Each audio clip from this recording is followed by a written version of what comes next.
Hello everyone.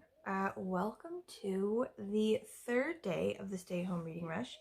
It is Saturday, so I don't have to begin my whole day slaving for the man. Today's read, I think, is going to be The Cold Dish by Craig Johnson. So I have both the physical book and the audio book. So I think with the two of them together, I might actually be able to finish it today, like even though it's really long.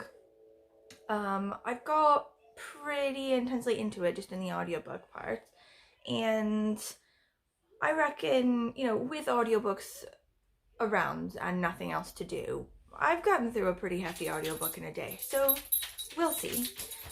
This is for the prompt, a book that makes you smile. So I've never read it before, don't actually know if it makes me smile, but the series of books does make me smile, and I'm hoping this one will as well. So it's about this guy. He's like a Wyoming sheriff, right? It's a bit like a detective slash sort of modern western, sort of like the Tony Hillerman novels that I really like.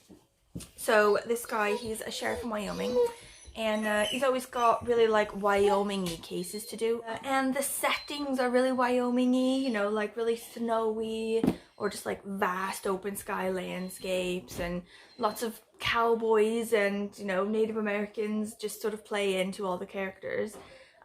This one particularly is the very first one in the series, so I've been jumping around in the series, not reading them in order, and this is the very first one, so it introduces all of the people, like his daughter, who's like an adult daughter. His wife is dead, so his daughter's like really important to him. Also his deputy, Victoria Moretti, who's like from the city. She's like from Pennsylvania, she was a cop in like the gritty streets and then moved to Wyoming and now sort of has all the attitude of the city, but like all of the cases of Wyoming. And also his friend, who's a Native American sort of guy and reminds me a bit horribly, like, please don't take this the wrong way, but he reminds me of Cloud Dancing on Dr. Quinn Medicine Woman. And I know that's because people who aren't Native American just stereotype Native Americans, and I feel bad about that. But also I just love his character. I'm sorry. Maisie!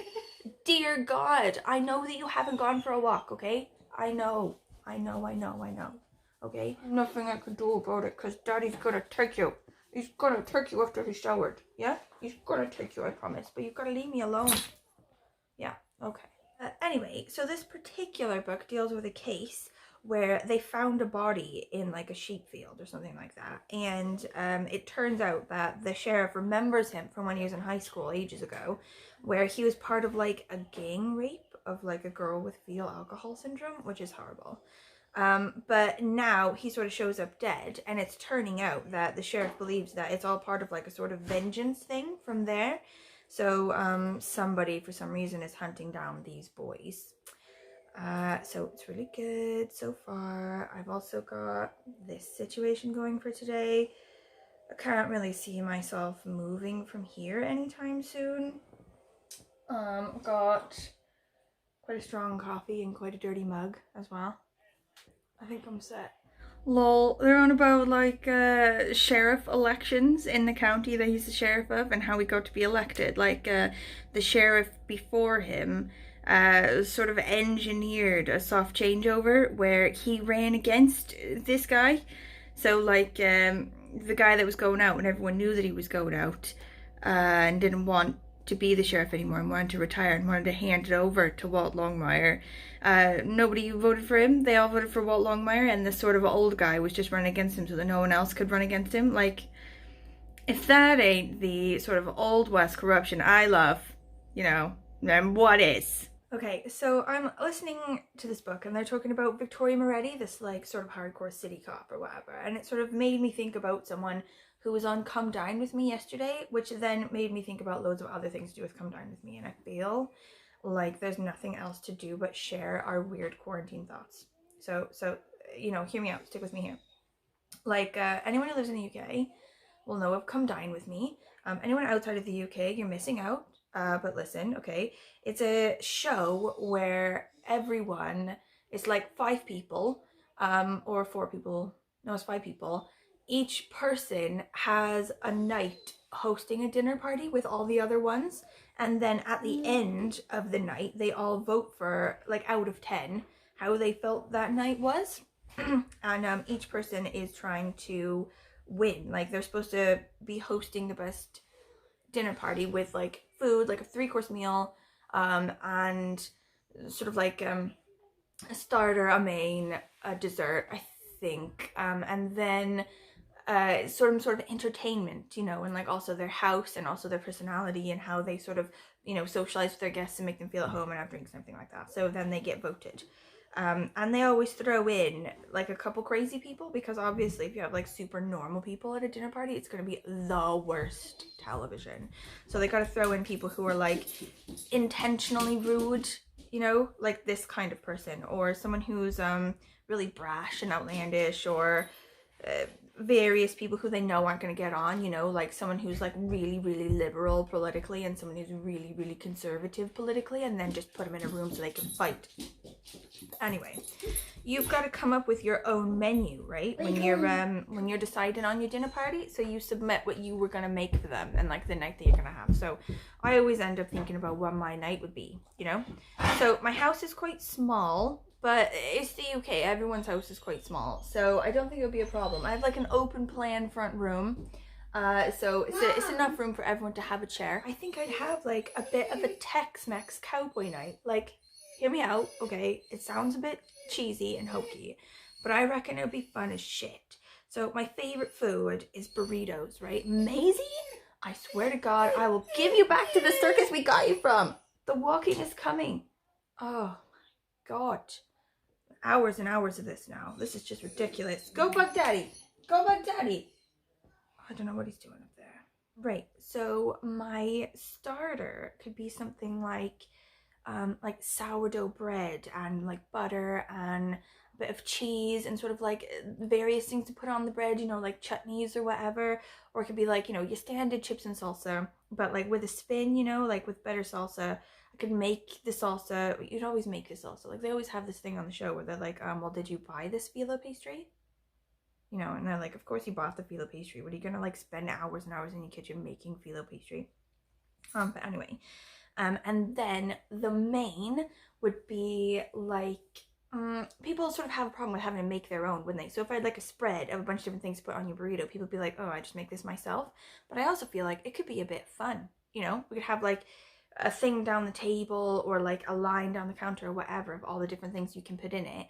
And I can sort of help them if they've never had like a proper burrito before. You know, I can be like, that adds to the flavor of this. You tend to put this in here. Do you like spicy? Do you like not spicy? Do you like so and so?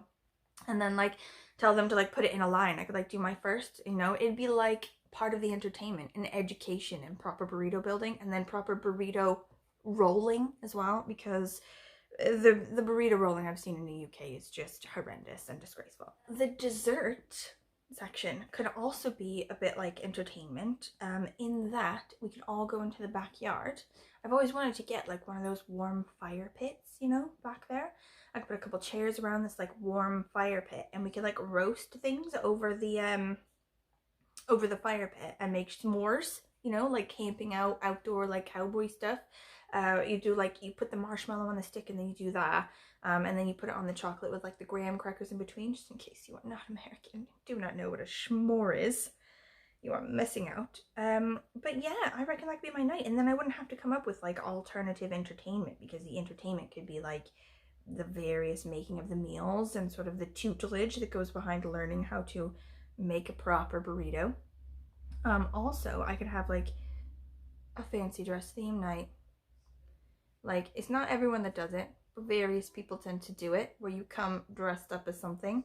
You could come dressed up as cowboys, or like, you know, something similar. And I reckon this would be fun as shit.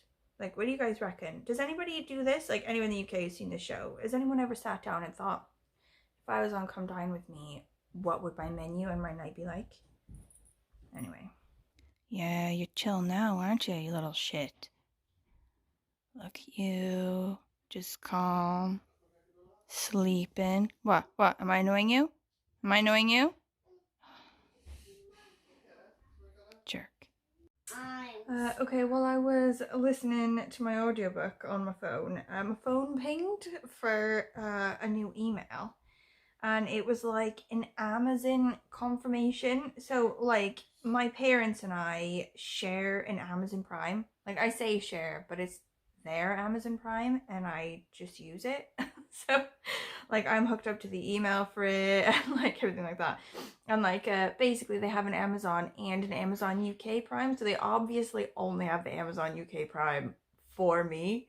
But still, I'm not ashamed. I'm not ashamed, okay? I'm poor. Normal. Okay, but the thing pinged, and it's like face masks, 5 of them, like all different sizes for the whole family, and like my dad, like my dad keeps sending us like doomsday coronavirus stuff. Like we're using it and we're thankful, you know, but it's stuff I wouldn't normally have thought about, and he's obviously just sitting at home going, I should send the baby some masks.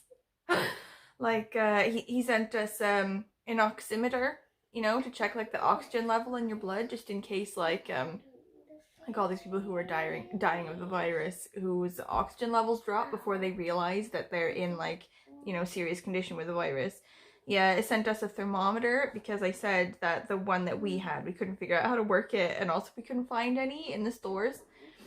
And yeah, he sent us zinc vitamin supplement things because he read in a thing that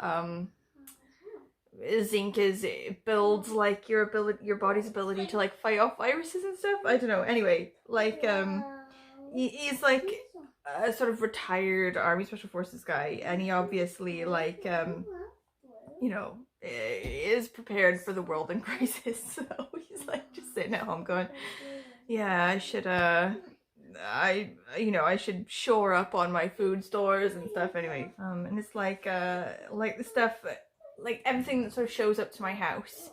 If I wasn't expecting an Amazon package to be delivered, I think, is this one that I ordered drunk at 2 a.m. and don't remember ordering? Or is it one that my dad has sent me and I have to open it up to sort of figure it out? Like, if it's something really practical, it's unlikely that I actually ordered it for myself. It's like probably for my dad. But if it's something just like complete bullshit, like, you know, 52 blocks of polymer Fimo clay for jewelry making, like, it was probably drunk me at 2 a.m. And then you wrap the hook thing and you pull it through the hole. And you wrap the hook thing again, you pull it through the hole again. And you go to the next hole. Mum, I wish the string worked with that. You wish the what worked with what? The string like that. Okay. What? Like, I'm loving this part in the book now. He's like talking about this girl, or this woman obviously, who he's sort of dating, sort of not dating. And he drops her off at home, and he's like, and then I saw him. It's like this just massive dog in her house. Like he didn't really know that she had an absolutely massive dog. He like calls him the Hound of the Baskervilles, and like he says he's like German Shepherd / wolf or something. And he just sort of goes on for ages about this encounter. Like the dog sees him and he's like growling. He's like, he didn't move any further, and I heard this strained version of my voice saying, good doggy, easy boy. Oh my god, like, he was like, we locked eyes, and I think there was an understanding. He might kill me, he might eat me, but I didn't have to taste good.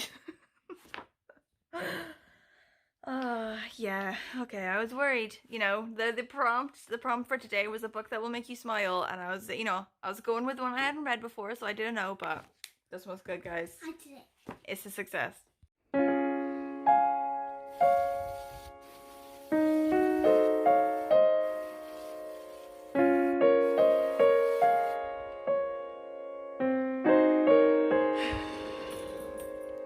Spicy sausage gravy, and it tasted wonderful. A lacquered fingernail tapped on the folder. Do you mind? Go right ahead. She flipped the file open. We finally finished the book we've been reading the past couple of days, haven't we? Best Friends by Shannon Hale. So this, did you like this one? Did you like this one? Yeah, I only like the stories. I only love Alessandra. I only love Oh, the story within a story. Like when Yeah. she's writing the story. The Yeah. Alexandra story. You like that, do you? Yeah. Oh, yeah. Like, her friends were really mean, weren't they? Yeah, why? I don't really understand why she had such mean friends. Like, her friends were dicks, and she made her be a bit of a dick, you know? Like... Mum, my friend doesn't do that. No, your friend's kind, huh? Uh-huh. And she helps you be kind. Yeah. I didn't understand. Like, my friends when I was in school weren't terrible, and we didn't do terrible stuff, so I didn't understand why her friends were so mean. Mum, I know, because they're not real, that why. Well, I think it's real. It's a real story of this Shannon Hale girl. The girl who wrote the book. It's like a memoir. There she is.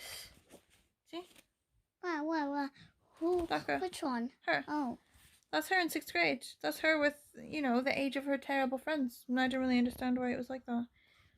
I wonder if she knows that she had unusually unkind friends. Or if she just thinks that was normal. But anyway, so the next one. What's the next one we're going to do?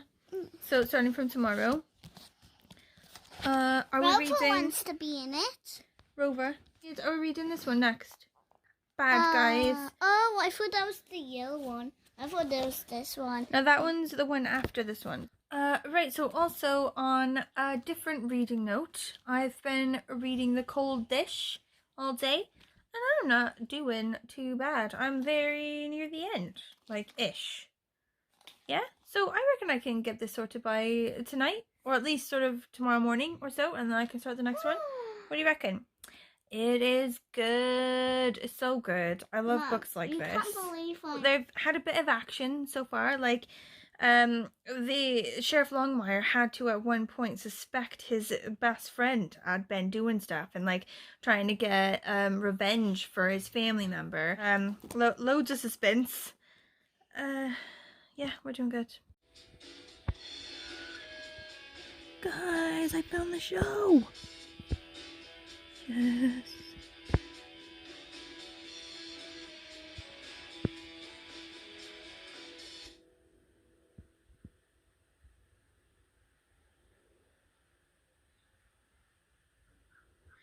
Okay, I did it! I finished it! I finished The Cold Dish by Craig Johnson, and it was just as good as I thought it would be. You know, good suspense, good action, good build-up, you know, good characters, good setting. Ugh, just so good. I should definitely read more of these, or sort of find more of them on Audible, because the audiobook was quite good as well. Anyway, that concludes day 3 of the reading rush. I also watched quite a lot of the TV show for these books tonight, and managed to convince my husband as well to watch it, which is a first. And he said, you know, it's pretty good. Like, I reckon it's not as good as the books, but that's just how it goes, isn't it? You know, Outlander, Harry Potter, just everything throughout my life. Read the book and then watched like the adaptation of it. It's never quite as good, but still good. Still good. Anyway, that's that one. So for tomorrow, I'm moving on to the last day of the reading rush, and this one is the book that's supposed to have a house on it. So I will be attempting to read Rivers of London by Ben Aronovich. So I do have the audiobook for this one as well, but as it's going to be a Sunday and I don't know, the last day, I feel like I'm not going to be as intense with myself about this one. Like, if it takes 2 days or whatever to read through it properly, like, as well, because I've heard it's quite complicated, so like I might not be able to sort of power through. Right, okay, thank you for watching this vlog. I hope it wasn't too boring or weird. And I will see you tomorrow for the last day of reading rush. Goodbye. Goodbye. Goodbye.